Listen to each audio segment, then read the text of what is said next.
The Fortunate Future is brought to you by Niko, the cryptocurrency powering the Nikola Tesla legacy. Join the Niko community at www.niko.eco. Welcome to The Fortunate Future. I'm your host, Lemore Markman. On today's show, we'll be discussing how you can earn your first cryptocurrency coins.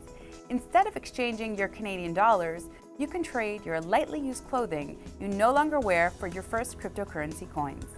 We'll also be covering how to become a private lender and the top reasons to consider this method as an investment rather than buying an investment property. There are many little known facts that we'll be divulging which could help you realize that private lending may in fact be a better investment for you. Also, we'll be exploring how couples can protect their individual best interests when entering a committed relationship, as well as work together to create a financial plan that meets their new shared goals. It's going to be an exciting show, so stay tuned.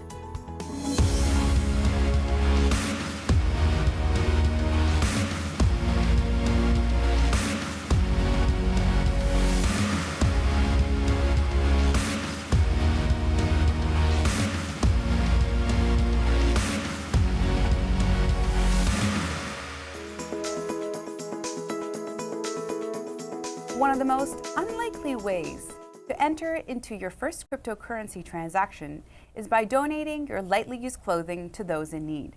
This is the exact type of barter Coins for Clothes has set up for Canadians. When you support this charity, you'll be taught how to download a wallet and receive your first crypto coins together with the lessons of the basics of cryptocurrency and the digital currency landscape. With me now is Hamza Seibai, founder of Coins for Clothes. Hamza, what gave you the idea to start the charity Coins for Clothes? So I initially wanted to do something to help people in the Toronto community.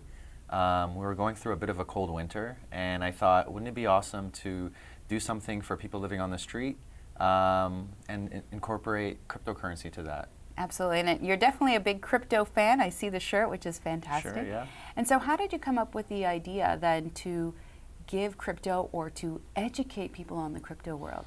Great question. So initially what we were doing is we were purchasing the clothes using the cryptocurrency from an online vendor that accepted Bitcoin Cash. Yeah.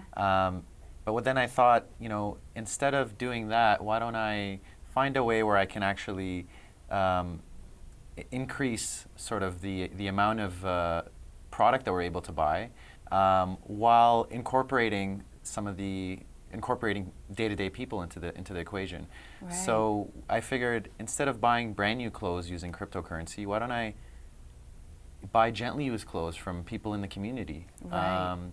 So that's sort of the reasoning behind going in that direction. I like it. And so have most of the people who are donating their lightly used clothing, do they have a crypto background, or part of the incentive is, oh my gosh, I get to learn about this new currency I've been wondering about? That's a great question. So I would say about 50-50. So 50% of them have some cryptocurrency knowledge, but they're not as familiar with things like Bitcoin or Bitcoin Cash. Right.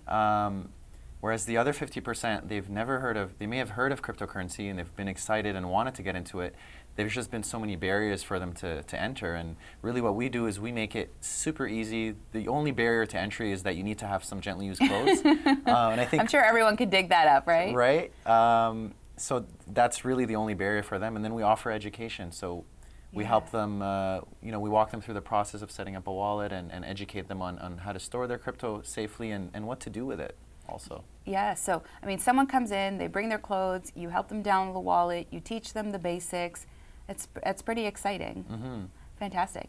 And so with that, I know you've referenced Bitcoin Cash. Is that the currency that you provide or barter or exchange? I don't know what terminology you use for giving them absolutely. crypto. So the reason that is actually the currency that we accept, and we're I think one of the few charities that only accepts cryptocurrency and only spends cryptocurrency. And the reason why we chose Bitcoin Cash is because it has low fees, it's easy to use, and the vendor at the time that I wanted to use was actually accepting Bitcoin Cash. Right. Yeah. That's fantastic. And so when people come in, for those folks who don't have crypto, or maybe even those who do, what are some of the misconceptions or the misunderstanding that they have that your education sets them straight on? Great question. So a lot of people think that they need to provide personal information to get into cryptocurrency. Yes. That is true if you're registering on an exchange. There's KYC and AML sort of regulations around that. Yeah. However, if you want to download an easy-to-use wallet, it's as simple as downloading an app on your phone. Right. You don't really need to provide any personal information at all. And do you find some people come in and they say, you know, I'm storing my money, or my coins, I should say, on an exchange? Absolutely. Do you hear that? Yeah. And what do you share with them in terms of what they should be doing? So about 50% of the donors who are into cryptocurrency, when I ask them, oh, can I pay you on your wallet? They'll say, oh yeah, you can send it to my Coinbase or to my Quadriga account. Yeah. And a lot of them are surprised to find out that you don't that's not the only place that you need to store your coins. And my advice has always been, instead of storing all your money in a bank with cryptocurrency, you can be your own bank. So when you're storing, I love that, be your own bank. Exactly, right? And I think that's the power of Bitcoin.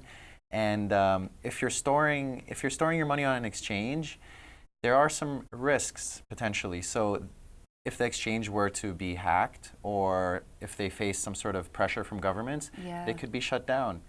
When you store coins in your own private wallet where you control the private keys, really the security is in your hands. Right. It's as secure as you are. Right. Now, one of the unique elements that I've learned about coins for clothing is that you're actually very transparent and you're using blockchain technology in the background. Now, I do believe that that's not very common in the charity world just yet, so definitely the front runner. Can you share a little bit about what you're doing there? Absolutely. So a lot of charities, they'll release things like quarterly reports or biannual reports or annual reports.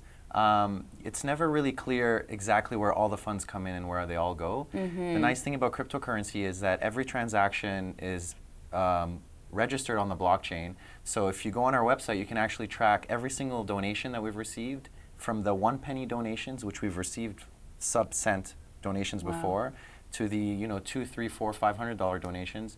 And we track every single article of clothing that we receive and how much we pay for that article of clothing.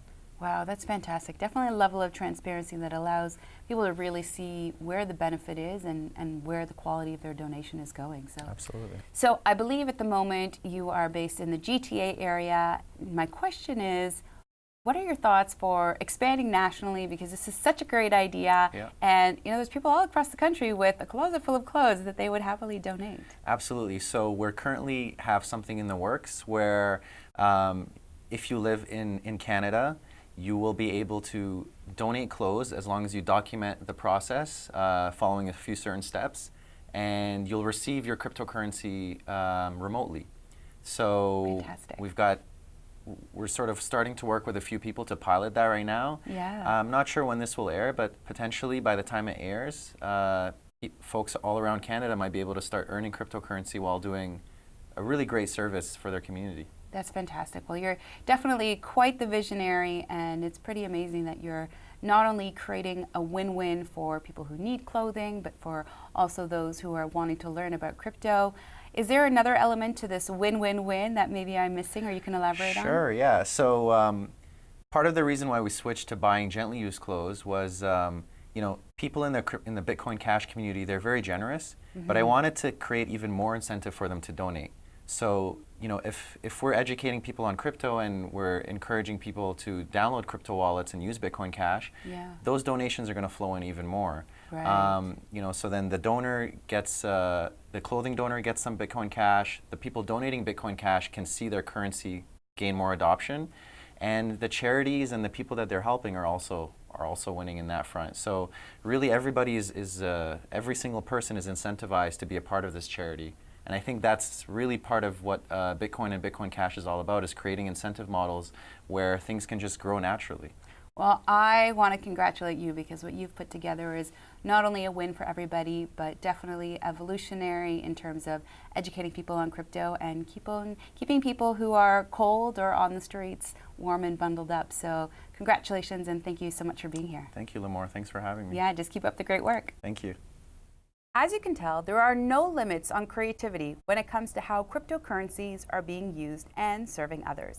Helping others whilst gaining the basic know-how on digital currencies Seems like a definite win-win to me.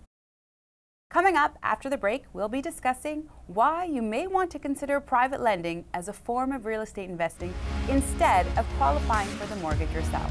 Stay tuned, we'll be right back.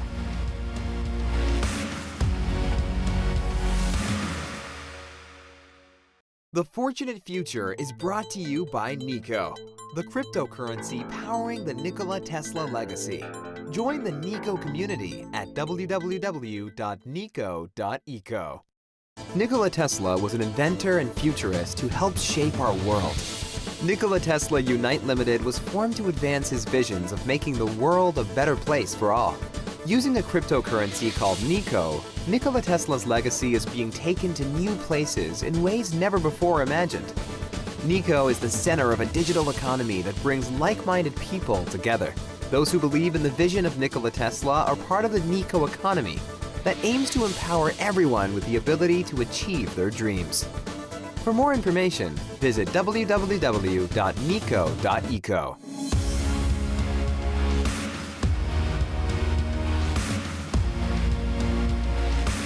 Investing in real estate.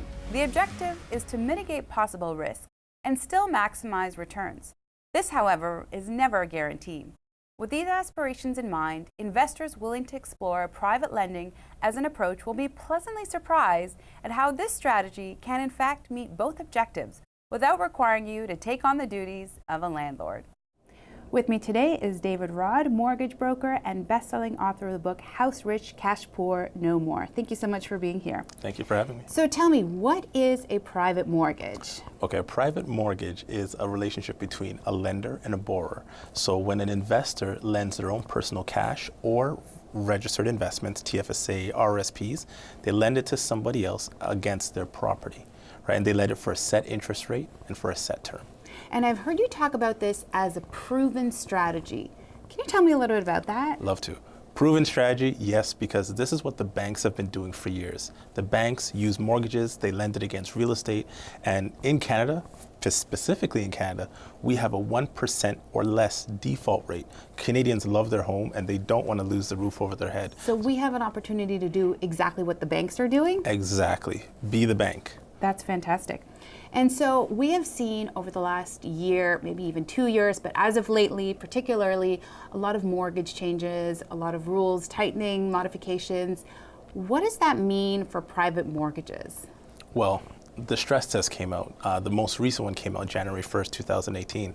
And that changed the market completely, where now it's harder to qualify for a first mortgage. So the private lending space has actually grown since then, because now we're dealing with people that have stories, people that have, that need to get into a home, but they might not fit the buckets of the banks. So we use a second mortgage to top them up. So does that mean that they're not good borrowers, or they just don't meet certain stringent criteria? No, the banks have buckets on who they want to lend to. They have to fit a specific profile, and not everyone fits that profile. You need to have a story, right? And we, as a private lenders, we do common sense lending, not the bank lending, which is GDS and TDS ratios. So we listen to the story, find out what's the real cause, what's happening here, and then we lend you the funds. Right. And so then if you're lending someone funds based on common sense and all kinds of due diligence, I'm sure. Of course. What kind of recourse do you have in the instance where the borrower isn't paying back? Okay, well, the laws are very strict. If they don't pay, if they miss 3 months payments, we're able to enforce and do whatever we can to recoup our investment. And that, in the worst case scenario, that means selling the property if we have to recoup our investment. Right. So in that instance, I guess when you're doing your upfront due diligence, you're probably going to want to make sure there's enough equity in the property that, if you do need to sell the property, you get all of your money back. Definitely. Before we lend out any money, we do appraisals, we do property valuations, we make sure taxes are up to date. We want to know what is our exit strategy. We want to know what is our risk before we invest any money. Yeah. And so, you just mentioned exit strategy, and I'm a huge fan of Stephen Covey, which is begin with the end in mind. That's right. What kind of things should investors be looking at in considering the exit strategy up front? Okay, so we want to look at the borrower. You know, how did they get into the situation? What's the story with the borrower? Like I said, common sense lending. Yeah. Next, we want to look at what is the value of the property? How marketable is this property? In the event we have to sell it in a rush, can we sell it right away? Can we sell it in 30, 60, or 90 days? What kind of value can we expect? Will it cover our funds? Will it cover all our costs? That's the exit strategy we need to know. How are we going to get this person out of this mortgage? Will they be bankable in 2 or 3 years? Then we lend the money. Right. So how would someone go about figuring out what is the value of the property when they go out and make their initial investment? Well, if they're doing it by themselves, then they have to hire an appraisal company. If they're working with a mortgage broker, then the mortgage broker will usually hire an appraisal company to go out, someone that's on the approved list. Right. So, because we're not using every appraisal company, right? There's different standards. So someone that's on the approved list, that you go and you get the true value, today's value of the property. Right. And so when you're doing regular investing, whether it's with a bank or a financial planner, typically you would go in, once every 6 months and you sort of hope that your portfolio is doing well. How does that work in this instance? Do you reevaluate every 6 months? Is it completely different? Well, this is what I love about mortgages, and this is what attracted me. With mortgages, before we get into it, it's a fixed rate that we're lending it at. So we know exactly how much we're going to make on our investment, how much return on investment we're going to make, when it's going to happen, whether it's a year or 2 years, and exactly the dollar amount that we're going to get back in our pocket if everything goes well. That sounds great to be able to make an informed decision up front based on what the actual amounts are going to be. Yes. Absolutely. Now, so do you need to have a minimum amount of money in order to be a lender? Not really. Most investments, you can start with 10,000, but what we find is what we lend out is the minimum 20,000 because there's lawyer costs involved, there's appraisal costs, there's lender fees, broker fees, and we need to make sure that we're not overextending the borrower. So usually it's around 20 to 25,000. To be a lender. To be a lender, yes. And in this instance, are you responsible for all of those legal fees and lender fees that you talked about up front, or is that something that's covered elsewhere? It's covered by the borrower, actually. Yes. If they want to borrow your money, it's your terms, your rate, they take all the fees, they pay for everything. That sounds fantastic.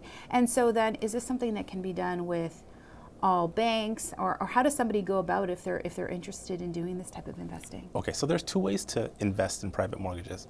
One, you can do it yourself. Right. I would advise always partner up with a broker. Okay. Because the difference is the broker is used to looking at credit reports, used to looking at appraisals, used to looking at income and qualifying a client. Yeah. So they'll take care of 90% of the due diligence. Right. Okay? But anyone can get involved. If you have cash, you just need to have a good lawyer. You can put your funds in the lawyer's trust account and lend out the funds that way. Yeah. Or if you have RRSPs Yes. or TFSAs, Right. you can have it with one of the trust companies and lend it out that way as well. Right. And so, I mean, when you're working with a broker, which is definitely a recommended way to go about it, they're going to be doing a lot of the due diligence for you. You as an investor, it's your money. You still want to be informed. Definitely. Absolutely. Yes. Well, thank you so much for joining me today. I really appreciate it. This is a lot of insight on private mortgages. Thanks for having me. While becoming a private lender is not as commonly practiced as owning a rental property, it is an alternate approach to still be investing in the real estate market that should definitely be considered. David and I continued this conversation with an exclusive follow-up interview where he shared his take on the top mistakes private lenders make and how to avoid them. You can watch this interview and additional topics on our website, thefortunatefuture.com. Coming up after the break, we'll be discussing how individuals who are transitioning into a committed relationship can protect their personal interests. So stay tuned, we'll be right back.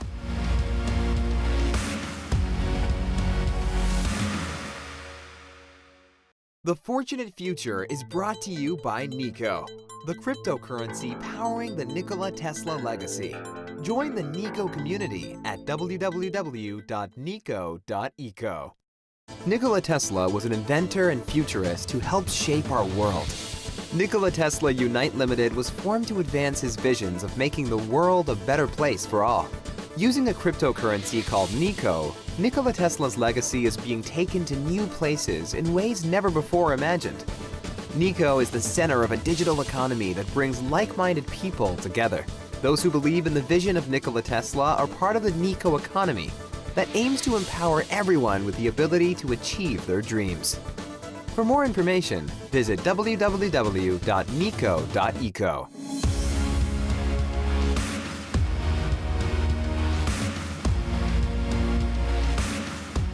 Divorce rates are at an all-time high, with nearly 1 in 2 marriages ending in divorce. One of the biggest reasons for divorce is financial disparity. In order to avoid this, couples today moving into committed relationships should take steps to protect their best individual interests, as well as plan carefully together with their partner to ensure a successful financial life together. With me today is Dilys DeCruz, Vice President and Head of Wealth Management at Meridian Credit Union. Dilys, with divorce rates as high as they are today, are couples and individuals getting into committed relationships starting to think about their personal finance and their finances together with a new level of detail? Well, that's a loaded question. Oh. Are they? I'm not sure they are. Should they? Yes, they should be. And I think it's critical before, and especially now is wedding season, towards the end of it, but it is critical that couples are sitting down and having a conversation about their financial goals, their aspirations, how they manage money, what they want out of life, and also what are they bringing into the marriage, whether that's assets or debt. Are these conversations happening? I'm not sure, and I think this is why it's so important to talk about it more and encourage people to sit down and have the conversation, because it can be a tough conversation. Oh, it's definitely a tough conversation, but how early would you encourage couples in new relationships? I mean, obviously when you're walking down the aisle, it's a little too late, but when would you say is the right time to start talking about your money? Yeah, on your first date, actually. No, so. Who's getting that bill? So I think as you become serious in a relationship, you should start seeing some indication, is he a spender? Is she a saver? You tend to talk about your goals. What do you want to do? And so I think as you start seriously getting into a relationship, it's important to talk about life goals and plans and wishes. What do you want to do? Do you want to buy a house? If you're going down the path of moving to get in together or getting married, is that something you want to do in the shorter term, or do you maybe want to travel? Maybe it's like we don't want to get into debt, we want to travel. And so I think once you're in that serious relationship, committed relationship, and you think that, we're going to get married or cohabitate, then start having these conversations about your goals and what you want to do and what you want to get out of life to make sure you're in sync.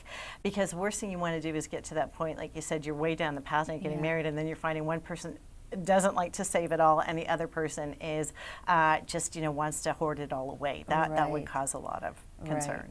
Well, and I really like that you suggest that, and I like that you make it about a bigger picture of life goals. It's not just about money in a bank account. And I want to get back to couples planning together financially in just a moment, but when so many relationships are falling apart before marriage, shortly after marriage, 25 years down the road, what can individuals do, especially now that we're getting married a little bit older and we've got a little bit of something?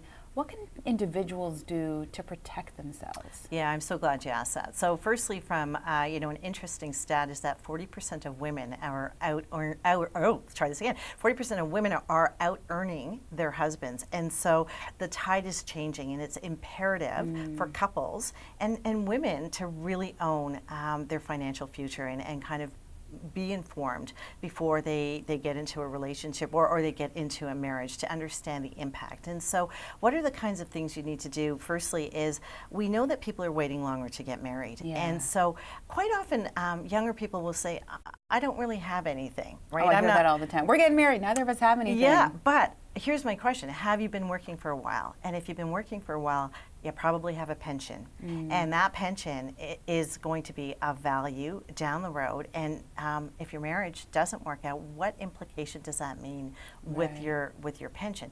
Do you have a car? Do you have an RSP? Many young people are saving for their RSPs already. So these are all the things that, although you don't think you have a lot, there might be things that you can uncover that you never thought you had that is actually bringing into the marriage. So if you think you have a lot or you don't think you have a lot, how do you go about protecting what you do have? And so I think the first step is to really have a candid conversation. Now that could be easier said than done. So here's what I really like to recommend is go in and see an advisor. So at Meridian, we always encourage people to come in as couples so that you can have the joint conversation. An advisor should be able to ask you questions as to what are your short-term goals, short, medium, long-term, what are your life goals, what do you want to do? And by them probing it, you have a third party that's objective, asking the questions that might surface things that you might not have been able to surface by yourself. So I highly encourage going in to see an advisor as a couple to have the discussion, which will then uncover what assets are coming into the marriage, what liabilities are coming in. And debt is the other side. We're talking about assets. But you also want to know, is your partner coming into this marriage, with credit cards maxed out or with debt that you didn't know? Because that is going to be a real rough ride for you early days as well, too. Right. So, I mean, prenups are becoming, or prenuptials are becoming more popular these days. What are your thoughts on those? Who should be using them? How do you use them? And how do you really have that conversation? And I know it's tricky, but without sort of feeling like I'm thinking about the demise of the relationship that we're going into, right? I mean, I like to think of it a bit more as an insurance plan. I'm so glad you said that. Yeah, and that's exactly where I would have gone with this is that, we get insurance for our mortgages, we get life insurance, we get car insurance in case something should happen. And so why not have the discussion? And I think the first step is go into an advisor, have a discussion, really understand your financial situation. And then if you are coming in with assets, then I highly encourage you to go and see a lawyer and have the discussion. Just, it's more important to be informed and not necessarily say we need a prenup, but understand what are the laws around divorce and equalization, and when can a lawyer, in some cases, supersede, write a prenup that can supersede some of the things if you're coming in with a house. So I think it's more about getting informed before you finally make that decision to get a prenup. And I would say that prenups are less of a dirty word now. I think it used to be, and still when I tell people I'm talking about prenups, they're like, oh, prenups. I think more and more people are, Well, with everyone, I mean, so many people who are divorced, right? It's sort of the inevitable. But let's move on past the relationships that don't work out and talk about, what you can potentially do with your partner, whether that's life planning down the road, joint planning for retirement. I mean, I don't know what your thoughts are on how early you should start on estate planning, but what are some of the things that couples should be doing together, before or after they get married to really build a successful financial future together? Yeah, that's a great question because, again, I think it all goes back to going in to have a really good advisor. And so your advisor should be asking you questions about your life goals. What do you want to do? And what do you want to achieve? And it's not just about retirement. It's much more about life goals now because, when you're 20-something or 30-something, well, maybe late 20s, you're going, I can't even think about retirement, right? And so maybe it's more about your life goals, what do you want to achieve? And then they can start talking about retirement. And so I think a couple needs to go in together, have a discussion, and really then with an advisor's guidance, they can set up a plan for you as a couple and put you on that path to achieve whatever the goals, whatever it is that you want to achieve in the short, medium, or long term. But critical to go in together. And also just as critical that the advisor you go and talk to should be asking those questions. If they don't ask those questions, then find another advisor. They need to take a personal interest in you. Absolutely. And I think what I'm hearing here throughout the theme, which gives me a little bit of hope for couples getting together in committed relationships and lifelong relationships, is that, if you've got that open communication from early day, you talk about what you have, what you don't have, what you want to do. And I know sometimes those conversations can be quite scary. Very scary. But, taking the time to have those conversations really can create the kind of future that a couple is hoping for. Yeah, absolutely. And it can be intimidating just in general and overwhelming because, in, banking lingo, there's RRSPs and TFSAs and, all these different acronyms and people can get overwhelmed. So you just want somebody to come in there and speak plain English to you. One step at a time in plain English. Right, absolutely. You got it. Dilys, thank you so much for being here today. Thank you so much. While many of us aren't thinking about estate planning before we walk down the aisle, having this and other tough conversations with our partners will ensure we have the best chance at a happily ever after. That wraps up today's show. Be sure to tune in every week to learn more about cryptocurrency, investing in real estate, and personal finance. I'd like to thank my guests, Hamza, David, and Dilys, for being here on today's show. For more information, be sure to check out our website, thefortunatefuture.com, where you can find additional online content. Thanks for watching. I'm Limor Markman. Until next time, your fortunate future awaits. The Fortunate Future is brought to you by Niko. the cryptocurrency powering the Nikola Tesla legacy. Join the Niko community at www.niko.eco. Hairstyling provided by Hair Love by LB Hair. Hair products provided by Kevin Murphy.